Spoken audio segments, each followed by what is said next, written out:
Definition बता दें कि फतवा कहते किसको हैं? फतवा जवाब देने को कहते हैं। अच्छा। और हुक्म शरा, और इससे उर्फ़ आम में हुक्म शरा तस्वुर किया जाता है। तो फिर ये फ़र्क क्यों होते हैं? अगर ये हुक्म शरीयत है तो इससे फ़र्क क्यों होता है? एक फतवा एक जगह से दूसरी जगह से ये फ़र्क क्यों होता है? क्या ये शरीयत के मुताबिक होता है या मसलक के मुताबिक होता है हुक्म जो है? देखिए, ये तो बहुत नीचे उतर गए आप अभी। अच्छा। अगर आप ऊपर ही रहें अच्छा। तो उसमें इसको आसान हो जाएगा समझना। अच्छा। वो ये कि हुक्म शरा जो है वो सवाल के ऊपर उसका जो है ताल्लुक़ होता है।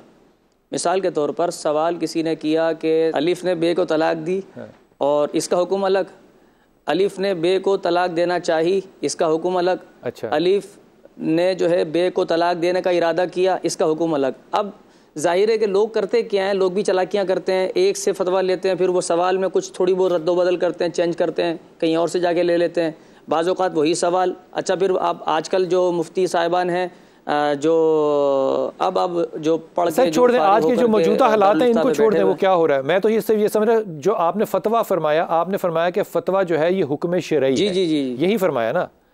तो हुजूर आपसे शुरू करता हूँ, फतवा है क्या? हुक्म शरई है तो फिर एक होना चाहिए, शरीयत सबके लिए एक है। फतवा का माना तो जवाब देना ही होता है, और जो फतवा देने की अहलियत रखता है उसके लिए ज़रूरी है कि वो किसी दारुल इफ्ता में फतवे इफ्ता के मनसब पर बैठा हो। अच्छा। अब जिस तरह उन्होंने आपको बताया है कि असल मसला हुक्म शरी में नहीं है। अच्छा। उसमें कोई फ़र्क नहीं है। हाँ।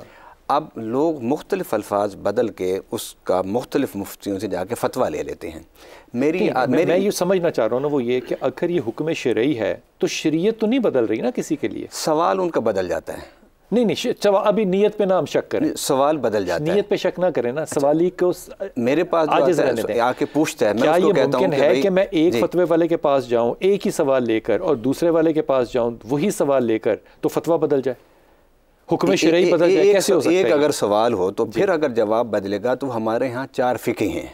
अच्छा, अब ये शरीयत का आप फ़िक़ा शरीयत, हनफी, शाफ़ी, मालिकी, हम्बली। ठीक, ये आज से नहीं है, ये हमेशा से नहीं है। 14 सदियों से। ये हमेशा से कहाँ से है? 14 सदियों से चल रही हैं ये। हाँ। चारों फ़िक़े। हाँ। ये चारों फ़िक़े 14 सदियों से चल रहे हैं, जब से इस्लाम है, इस्लाम की कुरून उला से। और अगर आप देख से मुराद मसलन मैं एक आपको एक छोटी सी मिसाल हदीस के सामने रखता हूँ। हज़रत अबू हुरैरा रज़ियल्लाहु ताला अन्हु खाना खाने के बाद गोश्त खाया आपने, तो फरमाया कि पानी ले आओ, मैंने कुली करनी है। तो हज़रत अब्दुल्ला इब्न ज़ुबैर वहाँ बैठे थे। उन्होंने कहा कि आपने अभी तो वज़ू किया था, फिर क्यों आपने वज़ू करना है? कुल्ली नहीं, वज़ू करना है मैंने। उनका कहा आपने अभी वज़ू किया तो फिर दोबारा। उन्होंने कहा जी मैंने गोश्त खाया है। हज़ूर सल्लल्लाहु अलैहि वसल्लम फरमाया अल वज़ू मिम्मा मस्सतहु अन्नार, कि जिस चीज़ को आग ने मस किया हो जब आप उसे इस्तेमाल करें तो उससे वज़ू करें। तो उन्होंने फिर आग नहीं तो गोश्त के अलावा सालन को भी मश्क करेगी, सब्जी को भी मश्क करेगी, पानी को भी उसमें भी वो करते हैं।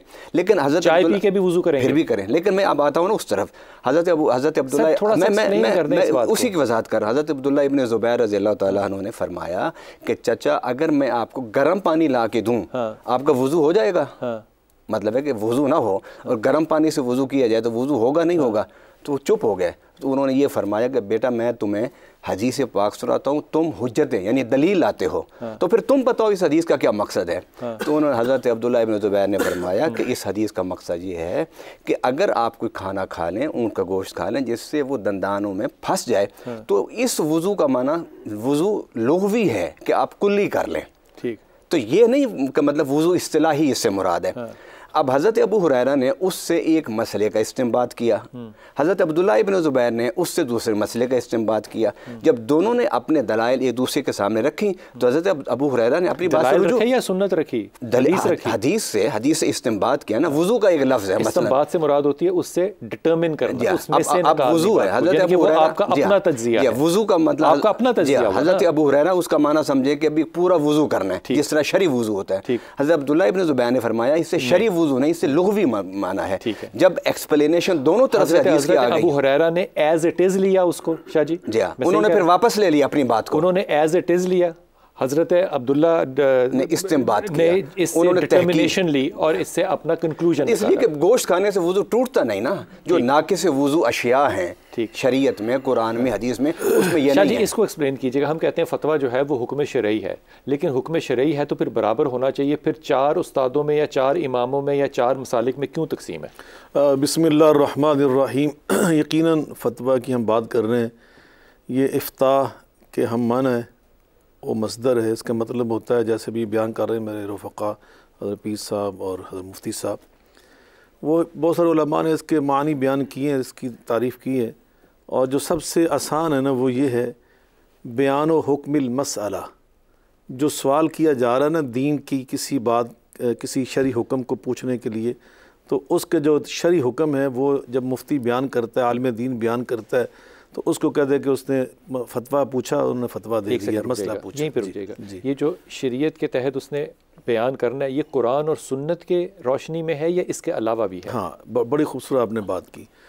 बल्कि जब मुफ्ती की तारीफ़ है ना वो बड़ी खूबसूरत, आपने बाद में याद करवा दी आपने तारीफ़। मुफ्ती की जो फतवा देने वाला होता है मुफ्ती, इसमें फ़ाइल इसका उसकी तारीफ़ ये की गई है कि हुवल मुबल्लिगु अनिल्लाहि अज़्ज़ा व जल्ला अहकामहु, अल्लाह का जो अहकाम है ना हलाल और हराम के मामलात के मामले में, उसमें जो अल्लाह की तरफ से अल्लाह की मखलूक के तक वो चीज़ पहुँचा रहा है, उसको मुफ्ती कहते हैं। यानी ये अल्लाह की तालीमात जो कुरान पाक की शक्ल में है और नबी पाक सल्लल्लाहु अलैहि वसल्लम की हदीस मुबारका की शक्ल में, आपकी सुन्नत की शक्ल में, उसकी दावत व तबलीग का ये तरीका होता है असल में। हर आलिम जो है वो मुफ्ती होगा? हाँ, अब नहीं, उसके लिए शराइत है। हर आलिम मुफ्ती नहीं होता, इसके लिए वह फ़ौक़ा कुल्लि ज़ी इल्मिन अलीम, इसमें मरातब हैं जो बहुत सही, जिसको हम हमारे ज़ुबान में कह सिक्का बंद किस्म के, मुस्तनद किस्म के आलिम होते हैं, जिनके पास उलूम तफसीर के जितने उलूम है, नासिख़ मनसूख़ है, असबाबुन नुज़ूल है, और हकीकत और मजाज के माने के अंदर फ़र्क, जैसे भी बयान कर रहे थे, इस्तिलाही और लुग़वी माने के अंदर फ़र्क, ये सारी चीज़ों का जो हमारे कुरान के उलूम से मुतल्लिक़ है वो चीज़ों के ज़हन में हो। अहकाम की जो आयात हैं उनको अगर वो ज़बानी नहीं याद रख सकता, लेकिन उसको मालूम हो कि फ़लाँ सूरत में फ़लाँ आयत फ़लाँ, तो ये उलूम कुरान है। हदीस पाक, उसकी असानीद और जो सही हदीस है, हसन हदीस है, ज़ईफ़ हदीस, उनकी पहचान उसके पास हो, और इसके बाद उसके पास अरबी ग्रामर का सही इल्म हो कि जिसकी बुनियाद पर वो सही तौर पे इबारत को पढ़ सकता हो, इस्तिफ़ादा कर सकता हो। और चौथी बात ये है कि उसके अंदर इस्तिंबाद का मलका भी हो। जी, अब आ जाए, क्या आपने पूछा, इसका मतलब दुनियावी उलूम के अंदर डिडक्टिव विजडम हो। हाँ, वो एक इल्म को डिड्यूस कर सकता, उसको खोल सकता हो, जो नई चीज़ें आ रही हैं दुनिया के अंदर, वो पुरानी चीज़ों के साथ उनका इंतबाह कर सकता हो, जिसको हम क्यास कहते हैं, उनके साथ उनको जोड़ सकता हो, मिला सकता हो। जैसे अभी हीरून है एक नशा हमारे इस दौर में, अभी और कई चीज़ें आ गई। नबी पाक सल्लल्लाहु अलैहि वसल्लम के मुबारक में तो ये चीज़ें नहीं थी, अब उस दौर में नशा था, अब मौजूदा जो आइस है, तो इन चीज़ों को उन चीज़ों के साथ मिलाने की सलाहियत रखता हो। इन दोनों के दरमियान उसके अंदर जो हुर्मत की वजह है, इल्लत है, जो सबब है, वो जो शरई हुक्म है, उसको ढूंढ सकता हो और इसको यहाँ तलाश करके उनको आपस में मिला सकता हो। यासीन भाई, आपकी तरफ ये बात लेकर आ रहा हूं। आपने सवाल किया, मैं बाद में जवाब दूंगा ताकि आप उधर जा सकें कि जो जदीद उलूम हैं उनके साथ वो इंशाअल्लाह दोबारा उसको। हुजूर, हुक्म शरई है, फतवा जो है हुक्म शरीयत देना कुरान और हदीस की रोशनी में